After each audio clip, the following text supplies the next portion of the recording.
तो पहले हमने देखा था कि केओ को बचाते बचाते तियान को एक गोली लग गई है और अब वो लोग हॉस्पिटल में पहुंचे हुए थे। थोड़ी देर बाद डॉक्टर बाहर आता है और वो कहता है कि तियान बिल्कुल ठीक ठाक है, गोली बस उसे छूकर बाहर निकल गई थी, अब वो आउट ऑफ डेंजर है और उसे वार्ड में भी शिफ्ट कर दिया गया था। यहाँ पर केओ उसके पास आती है और तियान उसे देखकर बहुत क्यूट से स्माइल दे रहा था। उससे पूछता है कि तुम मुझे फॉलो करती हुई मेरे पीछे क्यों आई, क्या तुम मुझ पर शक करती हो? और केओ भी डरते डरते उसे बता देती है कि सॉरी, मैंने तुम्हारे बारे में ऐसा पता नहीं क्यों सोचा, मुझे लगा कि तुम नार्थ के साथ डिनर पर जा रहे हो।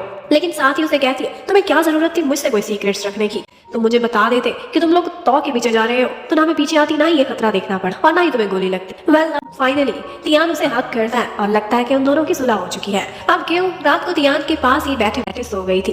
तियान को बार बार ख्याल आ रहा था कि उसके डैड उसे फोर्स कर रहे हैं कि इसे ब्रेकअप कर लो। अब उसे समझ नहीं आ रही थी कि उसने अपनी जिंदगी का फैसला किस तरह से करना है। अब वो थोड़ी देर बाद उठता है शावर लेने के लिए और हमेशा की तरह से जैसे वो केओ से कहा करता था आज भी उससे कहता है कि प्लीज मेरी हेल्प करा दो शर्ट उतारने में। चाहे तियान ठीक भी होता था फिर भी हमेशा वो केओ से रिक्वेस्ट करता रहता था क्योंकि वो हमेशा केओ के एक्सप्रेशन और ये मूवमेंट बहुत एंजॉय करता था। उधर घर पर सारे लोग नाश्ते के टेबल पर बैठे हुए थे। यहाँ पर वो लोग नी को भी अपने साथ ज्वाइन करने को कहते हैं क्योंकि उन्हें लग रहा था कि आजकल इसकी तबीयत बेटर हो रही है और इसे पास्ट की कुछ यादें भी आने लगी हैं। लेकिन आज तो नी ने सारा कुछ उल्टा पुल्टा कर दिया था। आज उसका दिमाग कुछ ज्यादा ही घूम गया था और जिस तरह से वो चीजों पर रिएक्ट कर रही थी हर कोई हैरान रह गया था। ऑल्दो वो एक फनी सीन था लेकिन फिर भी ऐसा लगता था कि नी की तबीयत बेटर नहीं होने वाली।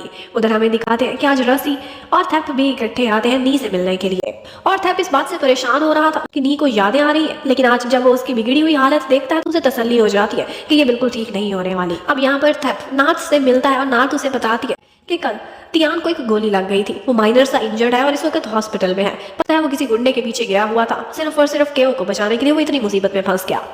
ये बात सुनते ही थैप काफी परेशान हो जाता है, लेकिन थैप अब मेंटली प्रिपेयर हो चुका था क्योंकि उसे अंदाजा था कि पुलिस मेरे पीछे भी आएगी। और वाकई जब वो ऑफिस पहुंचता है तो पुलिस वहां पहुंची हुई थी।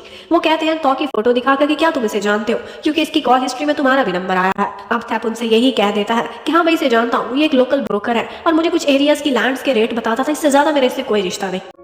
जबकि उधर रसी आज मैनेजर के पास पहुंची हुई थी क्योंकि अंकल चिंग ने रसी से भी वो लोकेशन शेयर कर ली थी। उधर डैड आज आंटी याओ को बताते हैं कि मैं तियान के बिजनेस में उसकी हेल्प कर रहा हूँ। मैंने फैसला किया है कि उसके रिजॉर्ट के बिजनेस के लिए उसे एक ऑफिस सेटअप करके दे रहा हूँ अपनी ही बिल्डिंग में, लेकिन इसके बदले मेरी उससे ये शर्त है कि वो केओ से ब्रेकअप करेगा। अब देखते हैं वो क्या करता है। और फिर उसके बाद अंकल चिंग आज डैड से मिलने के लिए आते हैं और कहते हैं कि मैं केओ से बात करना चाहता हूँ, उसे मेरे पास बुला दो।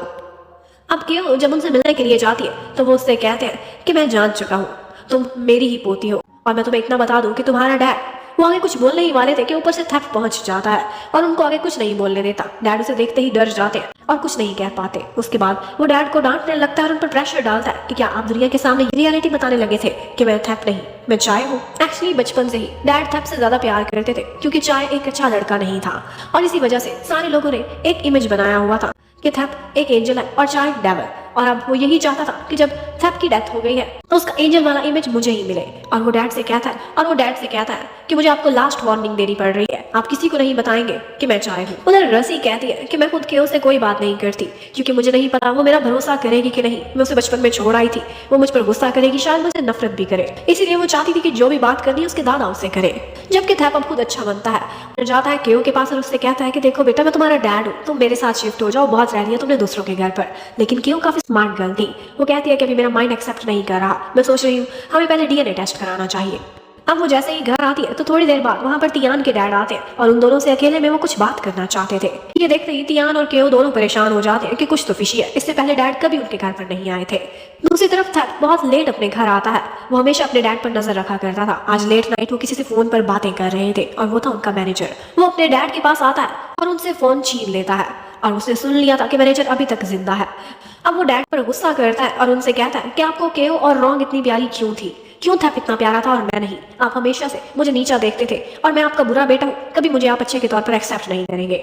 ये सुनते ही डैड की तबीयत बहुत खराब हो जाती है। उनकी लाइफ सेविंग ड्रग उनको चाहिए थी, वो उसके सामने बड़े तड़पते रहते हैं लेकिन थैप उनकी कोई हेल्प नहीं करता, उनको मेडिसिन नहीं ला कर देता और इसी तरह तड़प तड़प कर उनकी जान निकल जाती है। जब वो मर चुके थे तो उसके बाद थैप एम्बुलेंस को कॉल कर देता है और उधर तियान के डैड आकर साफ कह देते हैं कि आई थिंक केओ को और यहाँ नहीं रहना चाहिए, इसको शिफ्ट हो जाना चाहिए अंकल चिंग वाले घर पर क्योंकि वही इसकी फैमिली है, ये उनके साथ रहे। तियान अपने डैड के आगे रेजिस्ट करने की कोशिश करता है कि ये इसका फैसला है जहाँ रहे, लेकिन डैड बहुत सी सख्त बातें कर जाते हैं कि अगर इसका अपना परिवार है तो ये किसी और के पास क्यों रहती है। ये कहते हुए वो वहाँ से निकल जाते हैं कि वो आज बहुत हर्ट हो गई थी।